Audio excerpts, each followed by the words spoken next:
This video, we're traveling from Edinburgh to London, and this is tips on a train. Alright, so for the last 2 weeks we've been traveling around the UK using public transport only, mostly on trains, and we've been traveling with a 6-month-old. So we've had one suitcase each and one small backpack each, and then we've had a couple of carrier bags with like snacks and stuff like that. And we've managed to get from London to Scotland, and now we're heading back from Scotland to London, and we've done it pretty smoothly so far. And this one's been really good, and so we're just going to share some of our little tips and experiences on this train ride down to London. Number one, make sure you bring plenty of snacks.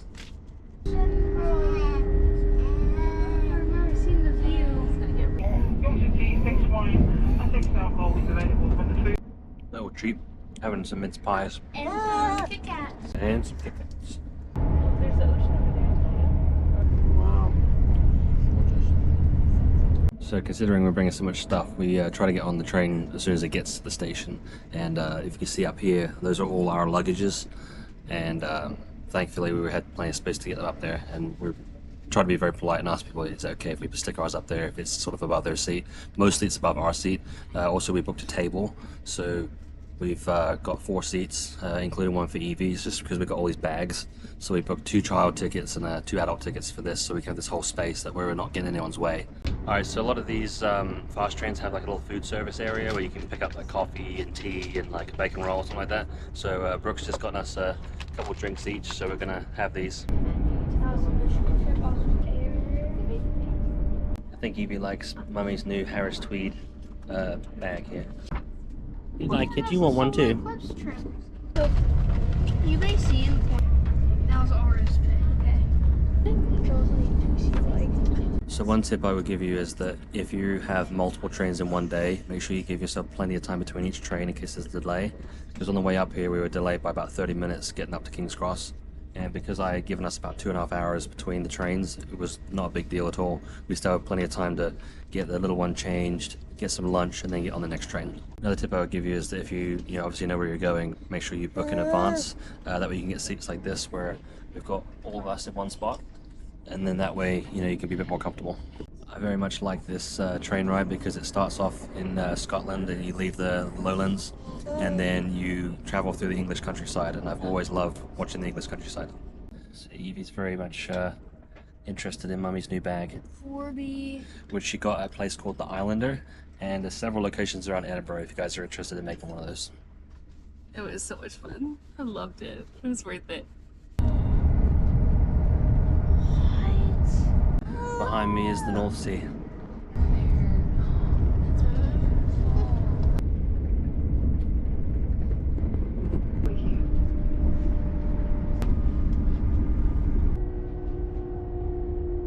So make sure you bring plenty of activities for the kids. He is currently sketching.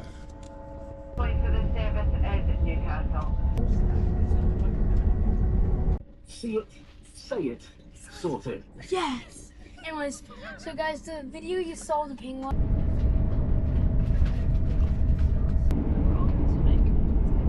Yeah. So we've left Scotland and we're now back in England.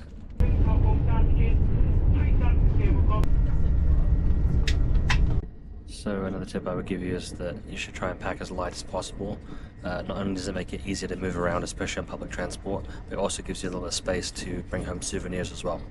In our suitcases we literally just have some changes of clothes, some basic toiletries, and a few other bits and pieces, and that's about it really. Somebody just woke up from their nap.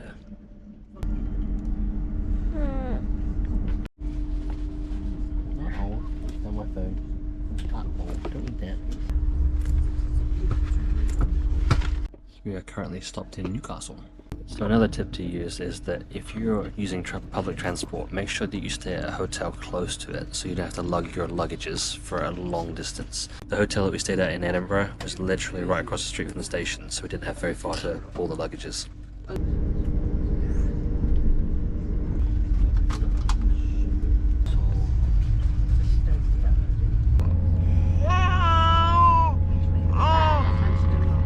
So another top tip for traveling with little ones is to keep your expectations realistic. We tend to plan one big thing for the day, and then anything else is sort of an extra. That way we're not trying to cram too much into one day and get all stressed out. Just kind of go at their pace a little bit and just bring them along with you. So we spent the last 3 days walking around Edinburgh, which is basically up and down hill constantly. Brooke said we were doing about 5 miles a day, and so we're treating today a bit like a rest day, and I'm just sitting on the train for about 4 or 5 hours, so it's quite nice just to sit down for a few hours and just relax, and keeping the baby entertained. And Brooke just went up to the food cart to get some lunch for me, Brooke and Leo. Food. There's Food. more food coming in a second. Wow, look at all this goodies, huh? Got 3 meal deals. 3 meal deals, huh? Got drink, snack, and main meal. We got you some tea. Nice. I got you Twix. Lovely.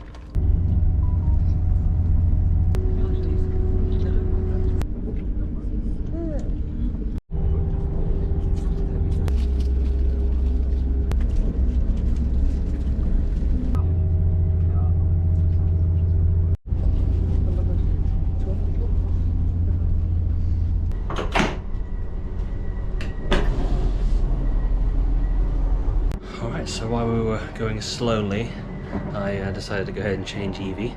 It's always a good idea to give yourself plenty of time, because if there's a queue of people waiting for the toilet, I'm just going to be waiting a while. We're already starting to pick up speed, so I'm going to get back to my seat.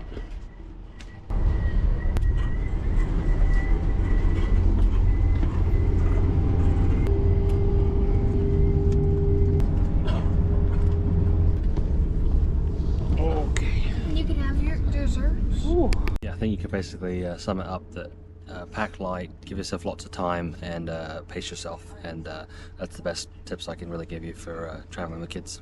Got ourselves some snacks. I got a cup of tea and some millionaire bites, and basically it's like shortbread with some caramel chocolate. It's very good.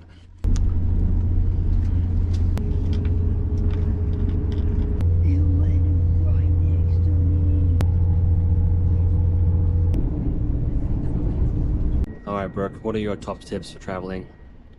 I would definitely pack reusable bags that are big but small enough where you can like fold them and travel very easily, and then also laundry sacks that you can kind of like stuff all your dirty laundry in, and you can carry it around. We actually have one.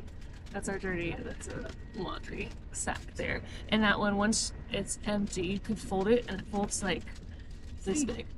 So we can just stick it in any suitcase or bag or whatever. And the same thing with our shopping bags. We have 2 shopping bags and 2 laundry bags.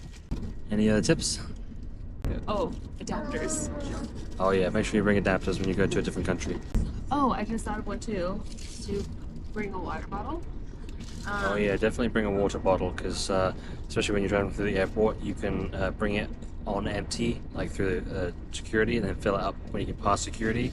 That way you don't have to pay for water when you're at the airports. Well, and I'll say too, when we were traveling around, we've been finding a lot of cities have water refill stations pretty much everywhere now. So we haven't really had to buy water, which has been great. So, yeah. So we're now on our way to York, and we've picked up speed, so we'll be in London in a couple of hours. If you don't want to rely fully on the internet, make sure you download your tickets so they're available to be presented whenever you need to on the transportation systems. So we're now speeding toward London, which will be our final stop on this train, and then we'll take the tube to Tower Hill, which is where we're staying for our couple of days in London before heading back to Cincinnati. Hope you enjoy this video of tips on a train for traveling with kids, and we'll see you in the next video.